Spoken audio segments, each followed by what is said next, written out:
Halo, assalamualaikum warahmatullahi wabarakatuh, teman-teman guru seperjuangan PPG 2022. Kali ini saya akan membahas soal pretest PPG yang dilengkapi dengan jawaban. Bapak Ibu bisa mencoba latihan menjawab tes yang ada di video ini dengan cara mempause terlebih dahulu sebelum dibahas apa jawaban dari soal tersebut. Oke, langsung saja kita masuk ke pembahasan soal. Soal nomor 1. Kemampuan bahasa anak mulai berkembang. Pemikiran masih statis, belum dapat berpikir abstrak, dan kemampuan persepsi waktu dan ruang masih terbatas. Merupakan perkembangan anak pada tahap A. Tahap sensori motorik, B. Tahap praoperasional, C. Tahap operasional konkret, D. Tahap konkret operasional. Apa jawabannya? Ya, betul. Jawabannya adalah B. Tahap praoperasional. Soal nomor 2. Seorang anak dengan kemampuan menggunakan kata secara efektif baik lisan, di dalamnya pendorong, orator, penerjemah, dan sebagainya, maupun tertulis atau tulisan di dalamnya sastrawan, penulis, skenario atau drama, film, fonologi atau bunyi bahasa, sematik atau makna bahasa, dimensi pragmatik atau penggunaan praktis bahasa. Menurut Howard Gardner, anak tersebut mempunyai kecerdasan A. Kecerdasan bahasa linguistik, B. Kecerdasan logika matematika atau logis matematikal, C. Kecerdasan ruang spasial, D. Kecerdasan gerak tubuh. Jawabannya adalah A. Kecerdasan bahasa. Soal nomor 3. Untuk mengetahui kemampuan awal peserta didik, seorang pendidik dapat melakukan A. Pengayaan materi pelajaran, B. Refleksi, C. Latar belakang peserta didik, D. Tes awal.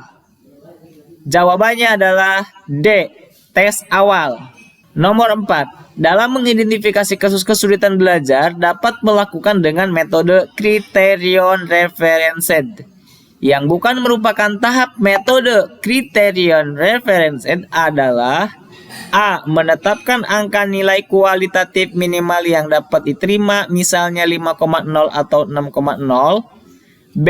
Membandingkan prestasi dari setiap siswa dengan angka nilai batas lulus tersebut. Secara teoritis, mereka yang angka nilai prestasinya berada di bawah lulus sudah dapat diduga sebagai siswa yang mengalami kesulitan belajar. C. Menganalisis kemampuan peserta didik. D. Menghimpun siswa yang diduga mengalami kesulitan belajar serta mencari siswa yang mengalami gejala terpisah atau yang nilainya jauh di bawah siswa penderita kesulitan belajar lainnya. Jawabannya adalah C. Menganalisis kemampuan peserta didik. Soal nomor 5. Dalam kompetisi pedagogik, guru menguasai teori belajar dan prinsip-prinsip pembelajaran yang mendidik. Dalam prinsip pembelajaran yang mendidik, guru harus A. Melaksanakan proses pembelajaran sesuai jadwal, B. Menerapkan berbagai pendekatan, strategi, metode, dan teknik pembelajaran yang mendidik secara kreatif dalam mata pelajaran yang diampu, C. Menggunakan strategi pembelajaran, D. Hanya menggunakan teknik pembelajaran. Jawabannya adalah B. Menerapkan berbagai pendekatan, strategi, metode, dan teknik pembelajaran yang mendidik secara kreatif dalam mata pelajaran yang diampu. Soal nomor 6. Salah satu unsur strategi pembelajaran adalah mengidentifikasi dan menetapkan spesifikasi dan kualifikasi hasil output dan sasaran target yang harus dicapai dengan mempertimbangkan aspirasi dan selera masyarakat yang memerlukannya. Penerapan dari unsur strategi di atas dalam konteks pembelajaran adalah A. Menetapkan spesifikasi dan kualifikasi tujuan pembelajaran, yakni perubahan profil perilaku dan pribadi peserta didik. B. Mempertimbangkan dan memilih sistem pendekatan pembelajaran yang dipandang paling efektif. C. Mempertimbangkan dan menetapkan langkah-langkah atau prosedur, metode, dan teknik pembelajaran.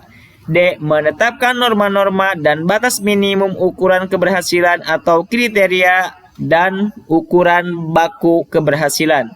Jawabannya adalah A. Menetapkan spesifikasi dan kualifikasi tujuan pembelajaran yakni perubahan profil, perilaku, dan pribadi peserta didik.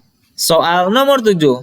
Yang ditekankan di dalam strategi pembelajaran interaktif adalah A. Membangun inisiatif individu, kemandirian, dan peningkatan diri. B. Diskusi dan sharing di antara peserta didik. C. Pembelajaran didominasi arahan dari guru. D. Proses penyampaian materi secara verbal. Jawabannya adalah B. Diskusi dan sharing di antara peserta didik. Soal nomor 8. Pada kurikulum 2013, penyusunan kurikulum dimulai dengan menetapkan SKL berdasarkan kesiapan siswa, tujuan pendidikan nasional, dan kebutuhan. Setelah kompetensi ditetapkan, kemudian ditentukan kurikulumnya yang terdiri dari kerangka dasar kurikulum dan struktur kurikulum. Ada beberapa faktor yang harus dikembangkan, antara lain A. Tantangan internal dan eksternal. B. Responsibility. D. Reinforced. D. Enriched. Jawabannya adalah tantangan internal dan eksternal. Soal nomor 9.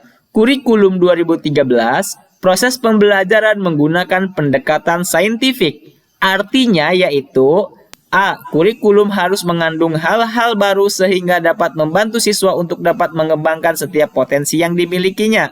B. Menyeleksi nilai dan budaya mana yang perlu dipertahankan dan mana yang harus dimiliki oleh siswa. C. Pembelajaran yang mendorong siswa lebih mampu dalam mengamati, menanya, mengumpulkan informasi, mengasosiasi atau menalar dan mengkomunikasikan. D. Mengembangkan kompetensi dasar berdasar pada prinsip akumulatif saling memperkuat dan memperkaya antar mata pelajaran. Jawabannya adalah C. Pembelajaran yang mendorong siswa lebih mampu dalam mengamati, menanya, mengumpulkan informasi, mengasosiasi atau menalar dan mengkomunikasikan. Soal nomor 10.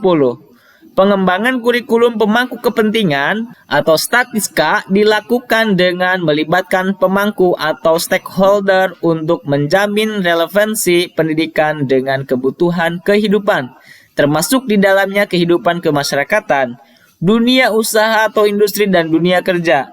Pernyataan tersebut di atas sesuai dengan prinsip pengembangan kurikulum. A. Tanggap terhadap perkembangan ilmu pengetahuan teknologi dan seni. B. Relevan dengan kebutuhan kehidupan. C. Menyeluruh dan berkesinambungan. D. Beragam dan terpadu. Baik, demikian pembahasan kita hari ini. Kita akan lanjutkan pada pembahasan soal di video berikutnya. Terima kasih. Assalamualaikum warahmatullahi wabarakatuh.